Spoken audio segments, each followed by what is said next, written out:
Hello everyone. आज acid based salt का last topic water of crystallization के बारे में देखते हैं। तो चलिए देखते हैं कि वाटर ऑफ क्रिस्टलाइजेशन होता क्या है।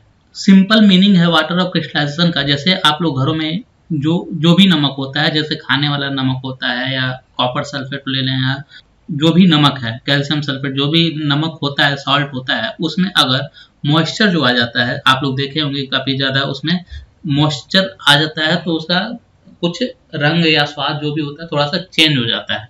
उसी को क्या बोला गया, वाटर ऑफ क्रिस्टलाइजेशन बोला गया। सिंपल भाषा में बोला गया है, सिंपल भाषा में यही है कि उसमें क्या है, मॉइस्चर आ जाना। जो सॉल्ट है उसमें मॉइस्चर जो आ जाता है उसको क्या बोला गया, वाटर ऑफ क्रिस्टलाइजेशन बोला गया है।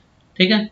अब देखिए होता क्या उसमें, जैसे हमारा टाटा सॉल्ट है या सूर्या सॉल्ट है, जो भी सॉल्ट है, उसमें क्या होता है जब बिल्कुल ड्राई होता है तो उसका जो कलर होता है क्या होता है, व्हाइट होता है, यानी कि उसमें वाटर के मॉलिक्यूल्स नहीं मिले होते हैं। ठीक है।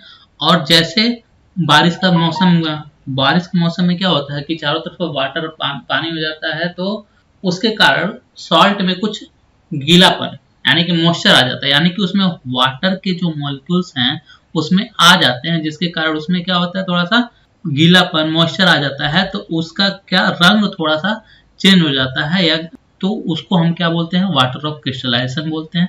जैसे जैसे यहाँ पे देखिए, फिर से यहाँ बता रहा हूँ, सॉल्ट है, सॉल्ट यहाँ पे अब एक ऐसा होगा कि जिसमें हम नो वाटर, इसमें वाटर नहीं है, वाटर नहीं है तो मतलब क्या हो जाएगा, ये एनहाइड्रस, एनहाइड्रस हो जाएगा।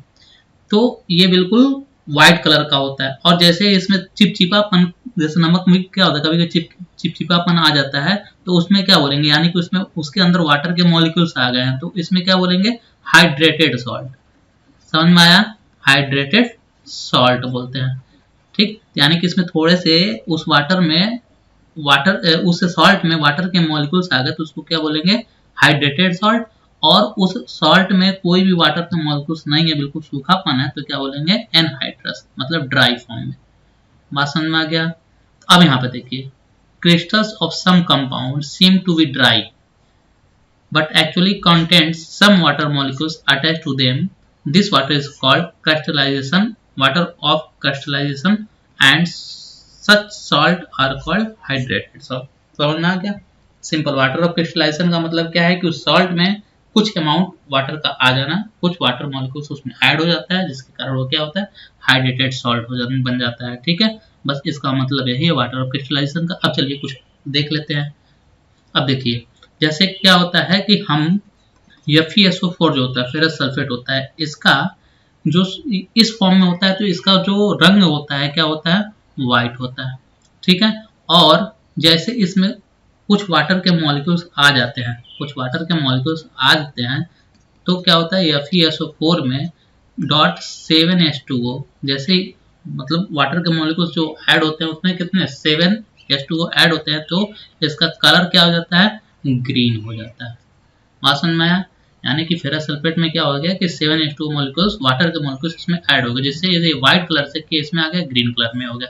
या इसी को देखिए, FeSO4 को जब हम 7H2O जो है जिसको हीट करते हैं, तो एक के अपने इस फॉर्म में आ जाता है। ठीक है, प्लस 7H2O बाहर निकल, तो इसका क्या, फेरस सल्फेट, और इसका क्या नाम होता है, फेरस सल्फेट डॉट हेप्टाहाइड्रेट।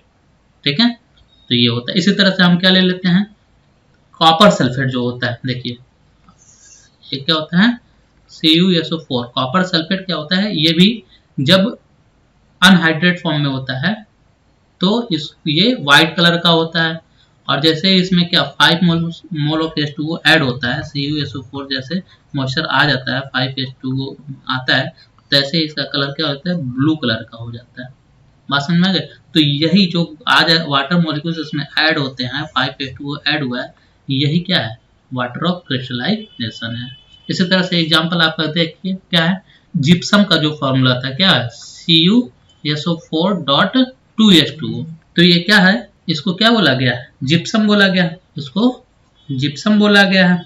और इसी में से जब 3/2 मोल्स ऑफ वाटर को बाहर निकाल लेते हैं, तो क्या हो, यहाँ पे देखिए CuSO4.12H2O जब होता है, तो ये हमारा प्लास्टर ऑफ पेरिस हो जाता है। ठीक है। तो यहाँ पर भी क्या है, क्रिस्टलाइजेशन, वाटर ऑफ क्रिस्टलाइजेशन से ही हमारे क्या बन रहा है, जिप्सम बन रहा है। और फिर वहां से हम क्या वाटर को रिमूव कर रहे हैं, जब हीट करते हैं 373 केल्विन पे, तो वहां से हमारा क्या क्या बनता है, प्लास्टर ऑफ पेरिस बनता है, जो लास्ट प्रीवियस लेक्चर में हमने बताया था कि प्लास्टर ऑफ पेरिस बनने का मेथड वो किससे बनता है, जिप्सम से ही बनता है। तो लेकिन जिप्सम कैसे बनता है, ये क्या होता है, 2 मोल ऑफ PH2 जो ऐड हो रहा है, ये क्या है, वाटर ऑफ क्रिस्टलाइजेशन का एक एग्जांपल है। इतनी बात समझ में आ गया। तो आई थिंक सबको समझ में आ गया होगा कि वाटर ऑफ क्रिस्टलाइजेशन क्या होता है। यहाँ पर मैंने 3 एग्जांपल लेके समझाया है कि फर्स्ट, सेकंड और थर्ड। तो और अच्छे से समझ में आ गया होगा। और इस तरह से हमारा जो एसिड बेस सॉल्ट जो चैप्टर है कंप्लीट हो गया है। और हम अगले लेक्चर में एनसीईआरटी के कुछ इंपॉर्टेंट प्रॉब्लम करेंगे, फिर उसके बाद से हम नेक्स्ट चैप्टर डिस्कस करेंगे। और हमारा सेशन पसंद आया हो तो please comment, like, share and subscribe कीजिए। Thank you so much.